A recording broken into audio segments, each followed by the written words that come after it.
नमस्कार, आप देख रहे हैं न्यूज़ विंग और मैं हूं संध्या। फाइनेंस मिनिस्टर निर्मला सीतारमण ने इस बार का बजट पेश कर दिया है और क्या कुछ इस बार के बजट में खास है या क्या कुछ नया लोगों को मिला है, आइए जानते हैं चैम्बर ऑफ कॉमर्स के एक्सपर्ट से कि उनकी इस बार के बजट पर क्या कुछ है रिएक्शन। देखिए, नई ट्रेनें 400 नई ट्रेनों का इन्होंने अनाउंसमेंट किया है, लेकिन उससे ये स्पष्ट नहीं है कि झारखंड को उससे क्या फ़ायदा होगा। हमें उम्मीद थी कि झारखंड के लोगों की जो मांग थी कि रांची से जमशेदपुर वाया कांड्रा नई रेल लाइन बिछाई जाएगी, कई रेल लाइनों का दोहरीकरण होना है, साथ ही झारखंड से देश की अन्य राजधानियों से जो जुड़ाव होना चाहिए वो अभी तक नहीं है। यहाँ से राजस्थान जाने के लिए कोई डायरेक्ट ट्रेन नहीं है, यहाँ से सूरत जाने के लिए कोई डायरेक्ट ट्रेन नहीं है, साथ ही दक्षिण के लिए सिर्फ बेंगलोर के लिए यहाँ से ट्रेन है और एक अलती एक्सप्रेस है, जबकि इतने लोग वेलोर जाते हैं, इतने लोग पढ़ाई करने के लिए साउथ जाते हैं, तो ट्रेनों का फेरा बढ़ाने की भी ज़रूरत है। तो इसके बारे में मैं समझता हूँ कि बजट काफ़ी निराशाजनक है। सरकार ने काफ़ी मेहनत की है बेसिकली इस बजट को बनाने में। किसानों के लिए काफ़ी पॉजिटिव बजट है और खासकर जो ऑर्गेनिक फार्मिंग की बात करें या फिर जो सोलर एनर्जीज के लिए प्राइवेट सेक्टर्स की इंप्रूवमेंट की बात करें, तो ये सब काफ़ी पॉजिटिव प्रयास है। हाँ, मैं एडुकेशन में भी जो है सो ओवरऑल 85,000 करोड़ से बढ़ा के लगभग 92,000 करोड़ किया गया है, वो भी बहुत ही सराहनीय है, क्योंकि जितना ज़्यादा एक्सपेंडिचर और एजुकेशनल इंफ्रास्ट्रक्चर बढ़ेगी, कंट्री उतनी तेजी से आगे इम्प्रूव करेगी। जो सबसे बड़ी प्रॉब्लम्स मैंने देखी है वो देखा कि अभी हेल्थ केयर इंफ्रास्ट्रक्चर हम लोग सोच रहे थे कि जीडीपी का ओवरऑल अप टू 3% तक गवर्नमेंट हेल्थ केयर इंफ्रास्ट्रक्चर को, हेल्थ केयर एक्सपेंडिचर को बढ़ा लेगी, बट ओवरऑल मैं काफी डिसहार्टेंड हूँ। मैं खुद डॉक्टर हूँ, डॉक्टर अभिषेक नामावती।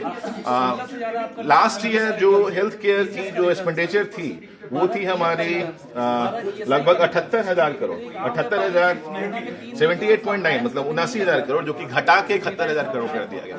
मैंने देखा फाइनेंस मिनिस्टर ने बोला है कि सी wants health care infrastructure improve करे, और जो प्रॉब्लम्स हमने लास्ट 2 साल में देखी कोरोना में, ये urgent need of the time hour है कि हेल्थ केयर इंफ्रास्ट्रक्चर इंप्रूव करे, ये फैक्ट है।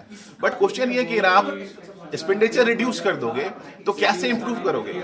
बहुत सारी जो मेडिकल प्रोडक्ट में बेसिकली अगर आप टैक्सेस बढ़ा दोगे या फिर जो टैक्स एग्जेम्पशन थे उसको हटा दोगे, तो चीजें तुरंत बहुत महंगी हो जाएंगी, चीजें हमारे पास अवेलेबल नहीं होगी।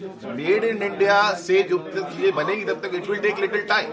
अभी के टाइम में इट्स ए क्राइसिस टाइम, तो अभी के टाइम में हमें सस्ती मेडिकल इक्विपमेंट चाहिए, उस पर भी ध्यान देने की जरूरत है बेसिकली, कि चीजों को अभी के टाइम में खासकर कुछ समय के लिए कैसे हेल्थ केयर को ज्यादा से ज्यादा लोग तक पहुंचाया जा सके, हेल्थ केयर इंफ्रास्ट्रक्चर को कैसे बढ़ाया जा सके, हेल्थ केयर को कैसे सस्ता किया जा सके। तो I am little bit disheartened with that whatever has just been done in the overall budget is a very good। अगर कुछ चीजों को छोड़े तो लगभग सबको लेने एक साथ में लेने का प्रयास किया गया, खासकर किसानों के लिए काफी अच्छा प्रयास था। इसको बहुत मिलीजुली बजट कहा जा सकता है। आप किसी सेक्टर के लिए, आप स्टार्टअप हो या लोकल फोकल आत्मनिर्भर भारत की बात थी, उन्होंने कुछ इम्पोर्ट सेंट्रल जो टैक्स है, इम्पोर्ट टैक्स और सेंट्रल टैक्स करती है, उसमें उन्होंने कमी कुछ किया है, काफी तारीफ है। और लेकिन कुछ उम्मीद किया जा रहा था कि एमएसएमई के लिए उन्होंने कुछ विशेष चीज लेंगे। या अभी आप देखो कोरोना के बाद में सबसे ज्यादा अगर कोई सेक्टर प्रभावित हुआ है तो लघु उद्योग प्रभावित हुआ है, स्मॉल स्केल इंडस्ट्रीज को प्रभावित किया गया है। उम्मीद किया जा रहा था कि इसको लिए कुछ स्पेशल पैकेज की बात करेंगे, लेकिन वही उस बजट में नहीं रहा कि इसको ऐड करना चाहिए था।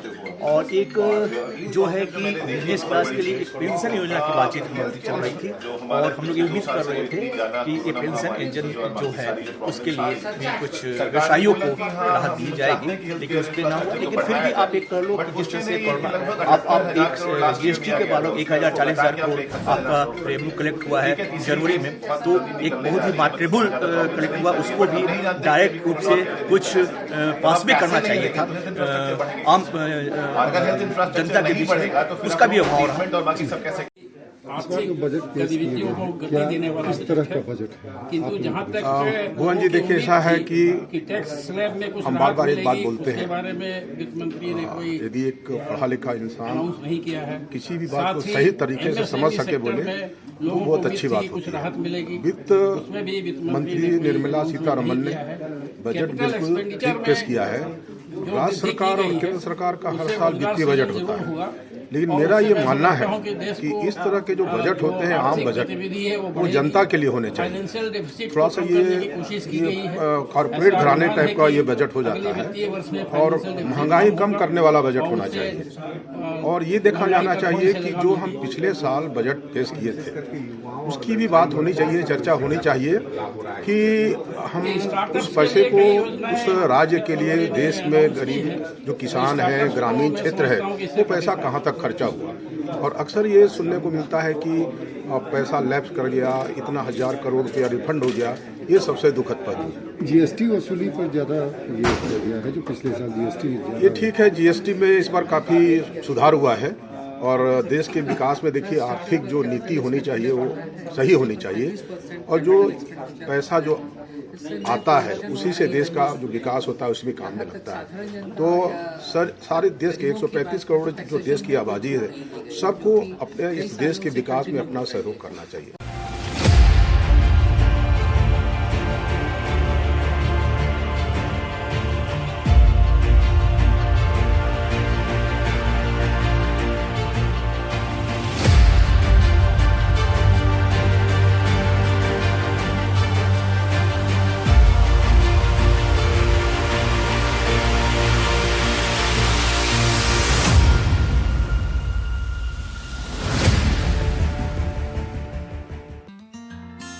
Giridih is a small place, and we have like very less facilities in terms of education and this kind of infrastructure.